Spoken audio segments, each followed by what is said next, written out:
여러분 안녕하십니까? 알면 힘이 되는 판례 진행의 아나운서 나영철입니다. 안녕하세요. 변호사 임혜진입니다. 자, 오늘도 우리에게 힘이 될 수 있는 판례와 법리를 통해서 저희가 유익한 시간을 가져볼 텐데, 자, 오늘 소개해 주실 판례는 뭔가요? 혹시 소송에서 이길 경우에 상대방으로부터 소송 비용을 받을 수 있다는 거 알고 계세요? 네네, 알고 있었습니다. 그러니까 변호사 비용도 받을 수 있는 거 아닌가요? 많이 네, 알고 계시네요. 네네네. 그런데 변호사 비용을 무조건 다 받을 수 있는 것은 아니라는 거 알고 계신가요? 아, 저는 사실 다 받는 줄 알았어요. 몰랐습니다. 네. 재판에서 이기면 실제로 소송 비용은 어떻게 받을 수 있을까요? 판결문 보여주고 상대방에게 줘라 하면 안 주고 버티는 경우도 많을 거 아니에요. 그렇죠. 근데 이제 판결물이 있으니까 집행해야 되나요? 뭐 예를 들면 압류나 경매처럼? 그 말도 맞긴 한데요. 네네네네. 판결문만으로는 금액 특정이 안 됩니다. 예. 보통 주문에는 소송 비용은 피고가 부담한다. 내지는 승소 비율에 따라서 그 소송 비용을 분배해서 소송 비용 중 30%는 원고가, 70%는 피고가 각 부담한다 등 뭐 이렇게 나오거든요. 근데 거기에 구체적인 금액이 나오는 것이 아니거든요. 그러면 어떻게 받아야 되는 건가요? 잘 모르겠는데요. 판결이 확정되어서 소송 비용을 받으려는 당사자는 법원에 별도로 소송 비용액 확정 결정 신청을 해야 됩니다. 예. 이 절차는 신청인이 소송 비용으로 청구하는 비용 일체를 기재하고 그 소명 자료를 첨부해서 법원에서 소송 비용을 확정받는 절차인데요. 법원의 결정을 받으면 그 상대방의 재산에 대해서 정해진 소송 비용을 받기 위해서 강제 집행도 할 수 있습니다. 그러니까 이것도 이제 똑같이 신청서를 내고 또 소명 자료도 내고 하는 그런 과정이 있는 거네요. 그러면 완전히 재판하고 좀 비슷한 과정 아닌가요? 그런데 약간 다릅니다. 일단 사례를 보면서 어떤 절차로 진행되는지 좀 더 자세히 살펴볼까요?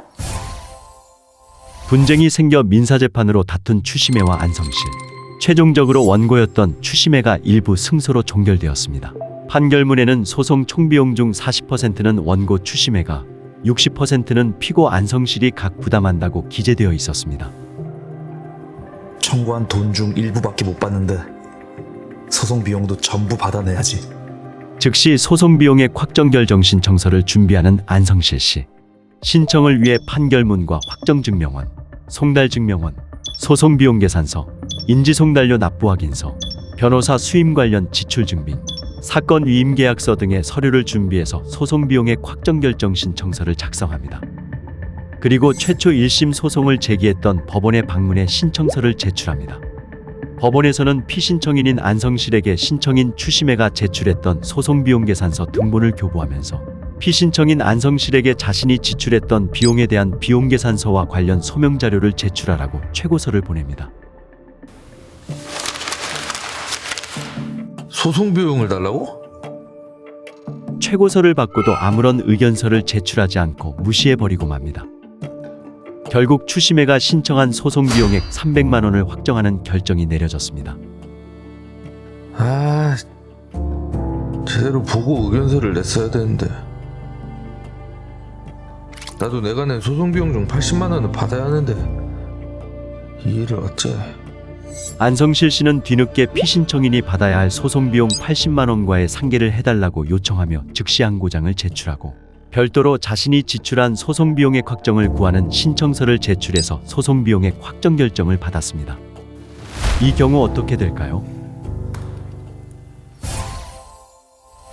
자, 지금 마지막에 안성실 씨가 이 상계를 요청하면서 즉시 항고를 했다라고 하는데, 즉시 항고는 말 그대로 결정에 대해서 이의 제기를 하는 거고, 상계, 이거는 쉽게 말해서 이 서로 받을 금액이 있는 경우에 같은 금액 범위 내에서 이른바 퉁치자 뭐 이런 거잖아요. 아린판을 진행하시더니 법적인 걸 많이 아시는 게 맞습니다. 사실 각자 받을 소송 비용이 있다고 각자 청구하면 서로 번거롭잖아요. 그렇죠. 그래서 법원이 소송 비용을 결정할 때 서로 부담할 비용은 대등액에서 상계된 것으로 보고 결정을 합니다. 즉 같은 금액은 없던 걸로 처리하고 남은 금액에 대해서 확정을 하는 거죠. 지금 사안에서 만약 안성실 씨가 의견서와 소명 자료를 냈다면 80만 원은 공제되고 220만 원에 대해서만 소송 비용이 확정되었겠네요. 그렇군요. 자, 그런데 안성실 씨가 성실하게 절차에 임하지 않아서 뒤늦게 별도로 즉시항고도 하고 소송 비용액 확정 신청도 하게 된 거잖아요. 2배로 번거로워진 건데 그럼 이 건에 대해서 법원은 좀 어떻게 보고 있나요? 네, 대법원은 원래 소송 비용의 확정 신청 절차에서 상계할 수 있었기 때문에 즉시항고에 의해서도 상계할 수 있다고 보았습니다. 그렇지만 안성실 씨와 같이 아예 별도로 소송 비용의 확정 결정을 받은 경우에는 그 결정에 따라 비용을 상환받아야 하고 즉시항고 절차에서 상계할 수는 없다고 판단을 했습니다. 자, 그렇게 되면 각자 신청을 하고 각자 소송 비용을 받아야 되는 그런 뭐랄까요? 번거로운 상황이 되겠네요. 자, 원래 재판 단계만 알지 이렇게 이 판결 확정된 뒤에 어떻게 되는지 사실 생각할 기회가 없었는데 이런 절차도 좀 알아두면 아주 도움이 될 것 같습니다. 그래서 소송 비용과 관련된 사례 하나 더 소개해드릴까 합니다. 임대인 씨는 십수년 전 공수거 씨에게 땅을 임대해 주었는데 공수거 씨가 동의 없이 건물을 지어 거주하고 있었습니다. 공수거 씨가 임대료를 계속 밀려 임대차 계약이 해지되었고 임대인은 공수거 씨에게 건물 철거를 요청했는데 요지부동입니다. 결국 임대인 씨는 건물 철거 소송을 제기했고 건물을 철거하는 것으로 조정이 성립되었는데요. 공수거 씨가 조정대로 이행하지 않자 임대인 씨는 집행관이 대체 집행으로 건물을 철거하는 내용의 강제 집행을 신청해서 결정을 받았습니다. 그러나 이 건물 이대로는 철거 못합니다. 먼저 안전진단을 받아야 돼요. 네? 안전진단까지 받아야 한다고요? 네, 알겠습니다. 강제 집행까지 갈 길이 먼 임대인 씨.